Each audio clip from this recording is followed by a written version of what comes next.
Welcome to our comprehensive video tutorial on asset liability mismatch. Today we'll dive deep into what it is, why it matters, and how you can manage it effectively. Asset liability mismatch occurs when the assets and liabilities of a business do not align in terms of duration, interest rates, or cash flows. This can lead to liquidity issues, inflated costs, or even insolvency if not properly managed. Imagine a bank that provides long-term loans funded by short-term deposits. If depositors demand their money back quickly, the bank may face liquidity issues.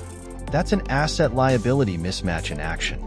To manage asset liability mismatch, organizations typically use strategies like duration matching, hedging, and diversification. Now let's dive into each of these strategies with concrete examples. Duration matching is one common strategy. Here, the goal is to align the duration of assets and liabilities. For instance, if a company has a 5-year liability, it ideally wants an asset that will mature in 5 years. Take, for example, an insurance company which has a liability of paying out claims in 10 years. So, it invests in bonds that will mature in 10 years to match the liability duration exactly. This minimizes the risk of not having the funds available when liabilities fall due. Now let's move on to hedging, another effective strategy.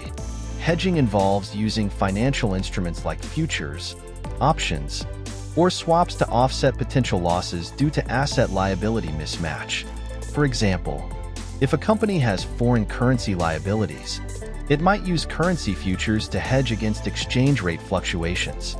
If the foreign currency depreciates, the gain from the futures contract will offset the loss from the liabilities.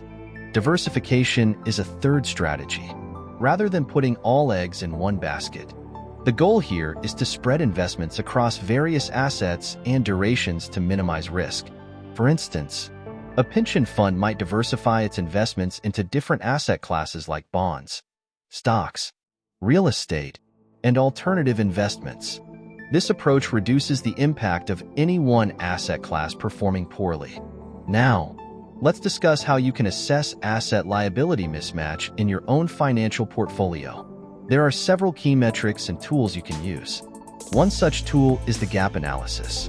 It involves comparing assets and liabilities across different time bands to identify mismatches. This helps in understanding whether you are more exposed to interest rate risk or liquidity risk. For example, if a bank finds that it has more liabilities than assets maturing in 1 year, it might need to take action to address this, perhaps by acquiring more short-term assets. Another useful metric is the net interest margin, NIM, which measures the difference between interest earned on assets and interest paid on liabilities. A stable or growing NIM indicates effective asset liability management, whereas a declining NIM may signal a potential mismatch problem. Your risk management processes should also include stress testing. This involves simulating extreme but plausible scenarios to assess how well your assets and liabilities hold up under stress. For instance, a pension fund might run a stress test to see how its asset portfolio would perform if the stock market dropped by 20%. This helps in understanding vulnerabilities and planning mitigation strategies. To answer a common question we often get, what are the consequences of not managing asset liability mismatch properly? Well, there can be severe ramifications, ranging from liquidity crises to insolvency. Poorly managed mismatches were one of the contributing factors in the 2008 financial crisis. Let's take a historical perspective. During the 2008 financial crisis, many financial institutions faced massive liquidity issues due to the mismatch between their long-term mortgage assets and short-term funding sources. This ultimately led to widespread bank failures and a global economic downer. In summary, effective asset liability management is crucial for financial health. Whether you are an individual investor, a corporate finance manager, or a risk officer in a financial institution, understanding and managing this mismatch can save you from future financial distress. Thank you for watching this detailed tutorial on asset liability mismatch. Don't forget to subscribe to our channel and hit the bell icon for more finance tutorials. Comment below with any questions and join our community of finance enthusiasts.